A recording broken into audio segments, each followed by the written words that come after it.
Барлык галәмнәрне, bütün дөньяны, bütün мәхлукларны үзенең кодрәте белән бар булыгыз дип әйткәннән соң бар итеп шушы барлыклар арасыннан иң хөрмәтлесе итеп Адәм баласын дөньяга җибәргән, bütün җирдәге bütün нигъмәтләрне аның өчен булдырган, шушы нигъмәтләргә шөкер итеп яшәгез дип әмер иткән, шөкер итсәгез арттырып бирмен, җәннәтле итәрмен, шөкер итмәсәгез, күфрлек кылсагыз, газабым дөрестлектә минем бик каты дип әйтеп, кисәтеп куючы Раббыбыз Аллаһ Субханаһу ва Тәгаләгә чын күңелләребездән әйткән, ихластан әйтелгән хәмд сәнәләребез, мактауларыбыз һәр вакытта булып торса иде. Сөекле Пәйгамбәребез Мухаммад саллаллаһу алейхи ва сәлләмгә күңелләребезнең түреннән чыккан салаватларыбыз һәм сәламнәребез һәр вакытта туктаусыз ирешеп торсалар иде. Аллаһ Субханаһу ва Тәгалә әйтә, Әл-Анфал сүрәсенең 21-нче аятында мөрәҗәгать итә: "Я әйюһәлләзина аману". Бу мөрәҗәгать барыбызга да таныш, хәтта гарәп телен белмәгән кешеләргә дә "Я әйюһәлләзина аману" дигән сүз Коръәндә 89 тапкыр кабатлана. Аны инде гарәп телен белмәгән кешеләр дә беләләр нинди мөрәҗәгать икәнлеген. Эй иман әһелләре, эй ышанучылар. Эй Аллаһка ышандым дип әйтүчеләр ди. Шуннан соң Аллаһ Тәгалә әйтә, әмер итә. Ати'уллаһа вар-расула. Аллаһ Тәгаләгә итагать итегез, итагатлы булыгыз. Ягъни итагать дигән сүз буйсыну. Буйсыныгыз, Аллаһка буйсыныгыз. Ва ати'ур-расула. Һәм аның пәйгамбәренә итагать итегез ди. Җәмәгать һәм дип килә икән, Аллаһ Тәгалә үзеннән соң итагать итәргә куша пәйгамбәренә. Чөнки пәйгамбәргә итагать итү ди, ул Аллаһ Тәгаләгә итагать итү.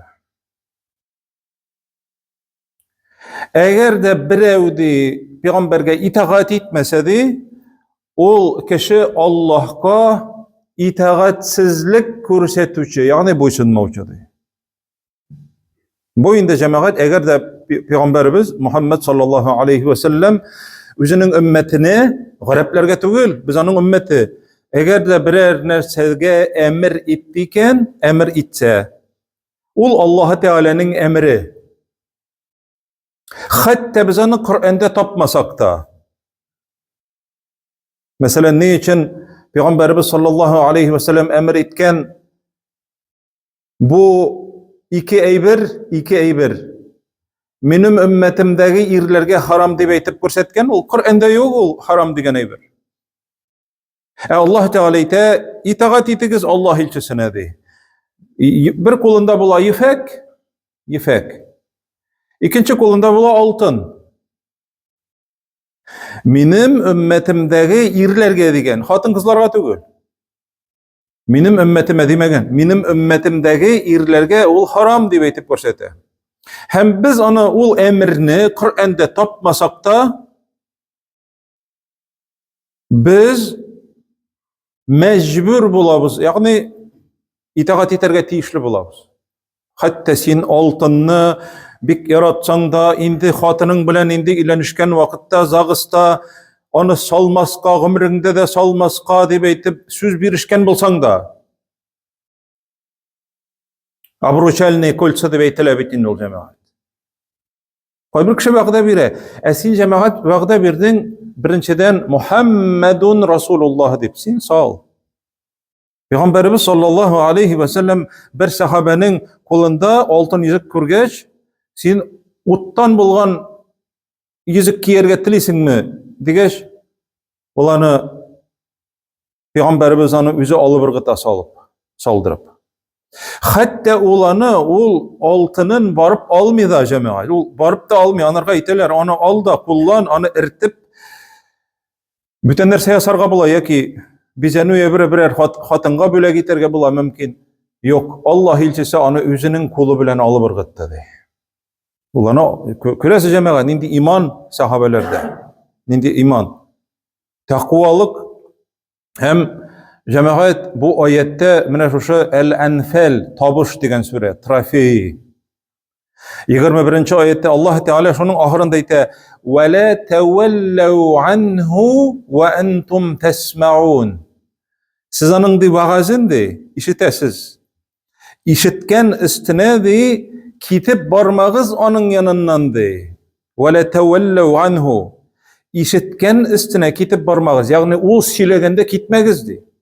Ol silegende gitmegiz. Hem di ol silep bitirgenden soň da işitmegenge salışıp gitmegiz di. 22. ayette ite وَلَا تَكُونُوا كَالَّذ۪ينَ قَالُوا سَمِعْنَا وَهُمْ لَا يَسْمَعُونَ. Mene biz onu cemaat belki Kur'an'ı hatim kılıçlar da var bekindi. Belki şu ayet üstüne uzup da gitkenlerdir, indi uzup okup gitkenlerdir. Nerse de beyti Allah Teala şunday kişilerden bulmağızdı. Biz işittik. O hadisini sileysin. Mene hazırki vakitte hadisini sileysin. Mene Peygamberimiz aytgan. Mesela İmam Bukhari kitire şu hadisini de beytesin. Sen şu hadisini Peygamberimizin ağzından tınlagan kebek tınlarga tiyiş, hem sen onu işittim hem kabul ettim deb aytırga tiyiş. Ol ülgen mi, ol tire mi baribir. Ol mene hazır isen vakitte aytdı, mene hazır cemaat, yeki biz ol yaşagan vakitka kiri qaytdık di, yeki ol bizden yaşagan vakitka kiri qaytdı di, Allah Teala'nın rahmeti bilen qaytdı da di, mesela ol sili. Hem sen ol silegenden soň özüňni neçik tutasың? Yarar işittim. Koy vakitte cemaat hadislerini silesiň de bilem diler. Koy bir kişi bilem. Min tapkır işittim de ol hadisini de.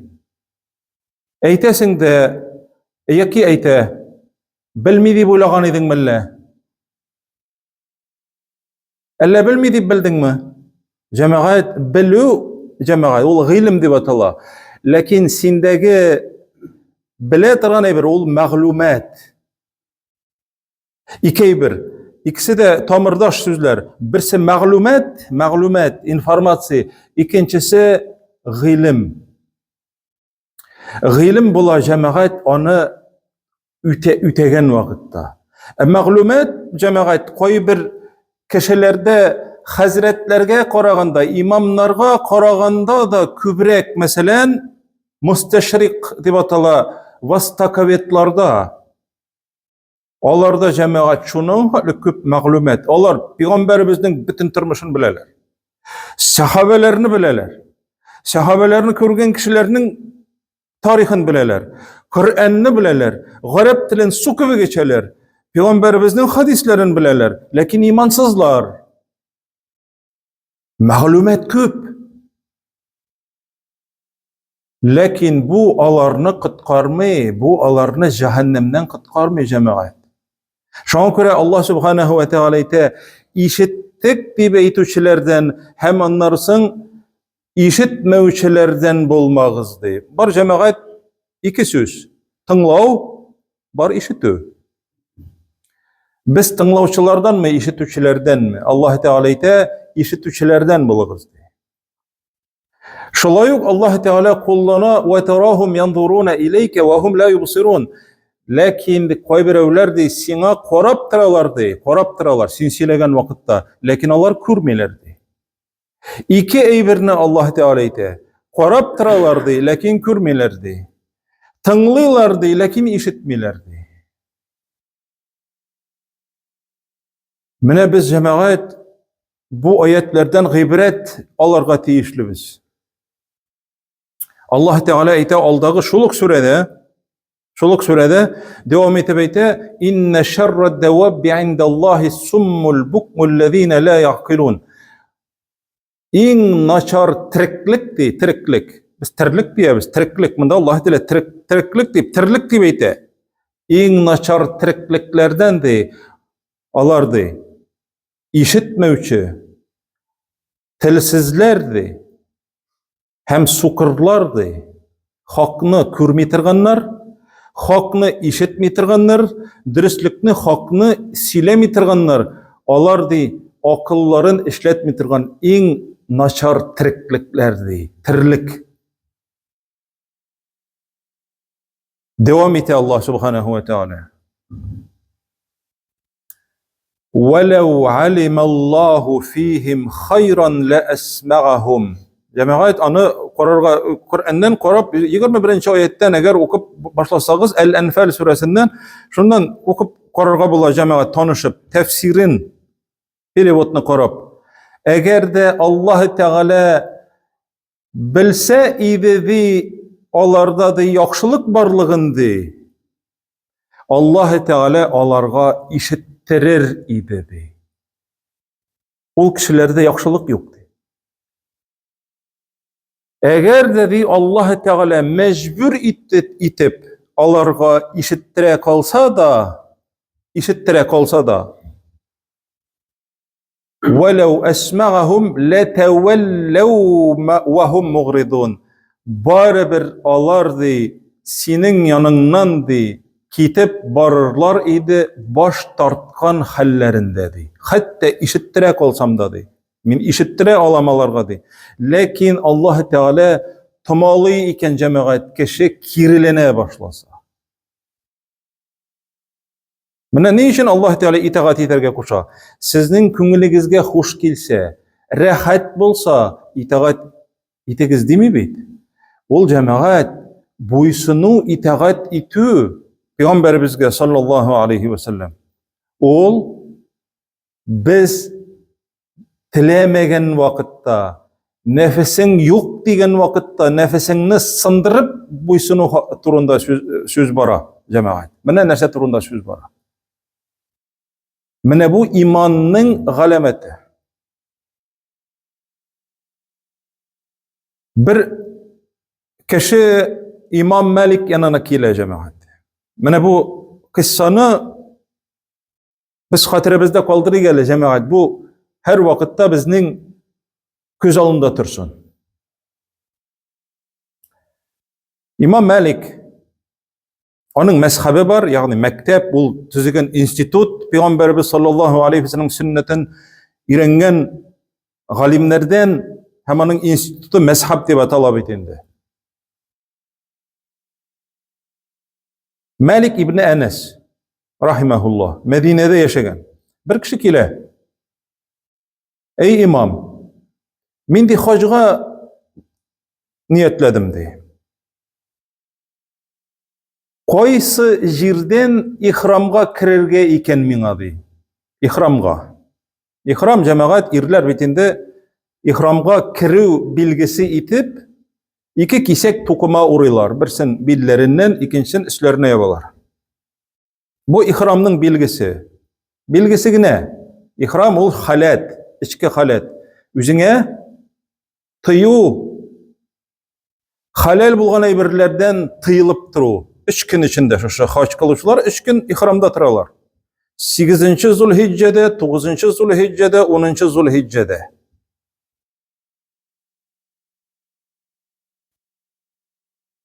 Bu kişi sırrı koysa jirden ihramga kirim. İmam Malik ete, Peygamberimiz koyan kirgen ihramga. Yani koya niyetlegen hacga. Koysa jirge barıp niyetlegen. Onun urnu var. Ul cemaat miqat diye atala.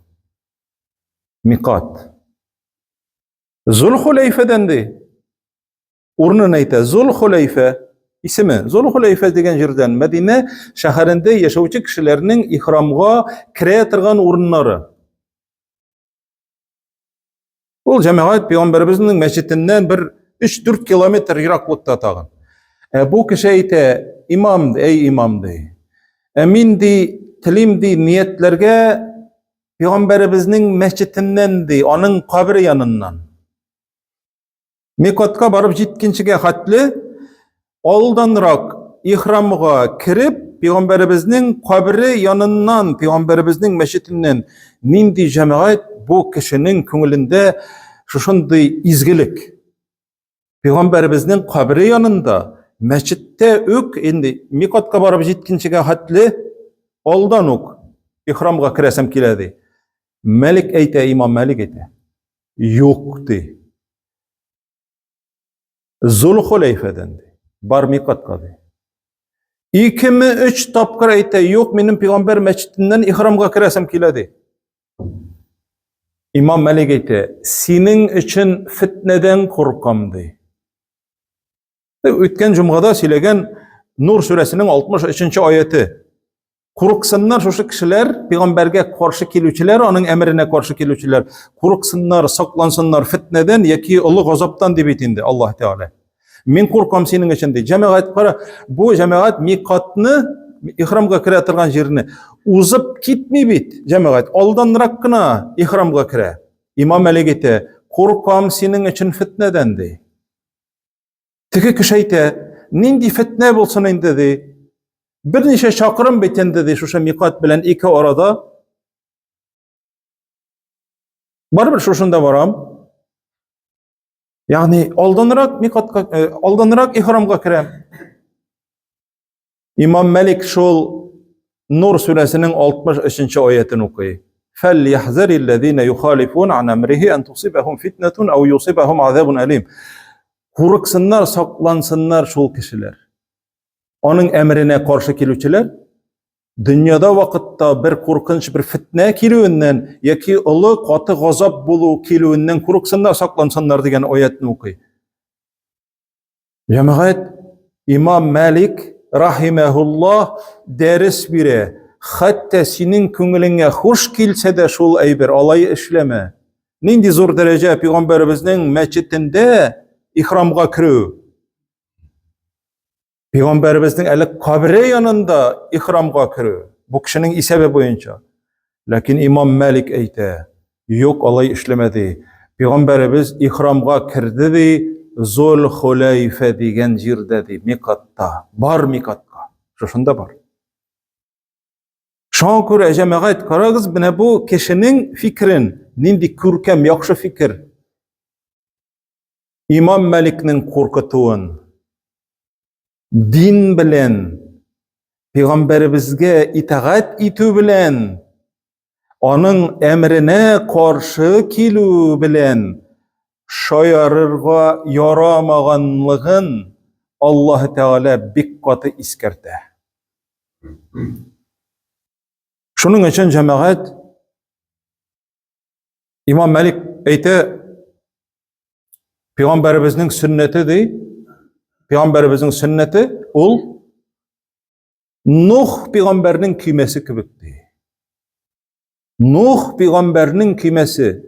Nuh peygamber 950 yıl boyu dingen degenden soň Allah Teala onlarga küme yasarga kuşap etindi. Bütün dünyanı suğa batıramdı. Küme yasadı. Müslümanlarını şuşunda oturtarsın, hayvanlarını oturtarsın, bütün kışkırtlarını oturtarsın de, hem üstüde kaplangananın, hem şuşunda cemaat onlar kirip tufan suundan kıtılalar. Cemaat su nerse o? Dünyanın baylığı, dünyanın mülketi. Emine şuşu karab, ol İslam, ol din. Kim şuşunda kire, baş ayağı bilen kire şuşunda ol kıtıla.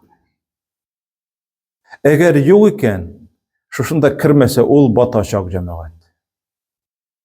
Şunun için bütün işler bizde, eğer de ayetlerini işittik iken, ona itaat ettik. Eğer Peygamberimiz Muhammed sallallahu aleyhi ve sellem'nin birer hadisin işittik iken, o hadiste Peygamberimiz kiseteyken, çakırayken, emir eteyken, bizning anda cemaat ihtiyar yok. Yani işlerge meşlemeskeme. Şoňa göre Allah subhanahu ve taala itaat iterge koştu üzüne hem üzünün peygamberine. Çünkü bu bizning cemaat котылуның сәбәбе. Аллах Субханаху ва Тааля шушында килгәннәргә, шушы җомга намазына килгәннәргә, безләргә һәм килмәгәннәргә дә, тыңлаучыларга да, ишетеп тыңлаганнарга, ишетеп карап торганнарга, күреп шушы Аллаһ Тааляның сүзләрен ихластан кабул итеп, итагать итеп, буйсынып яшәүчеләрдән булуны Аллаһ Раббыбыз насип кылса иде. أقول قولي هذا وأستغفر الله ولكم ولسائر المؤمنين واستغفروه إنه هو الغفور الرحيم السميع الدعاء.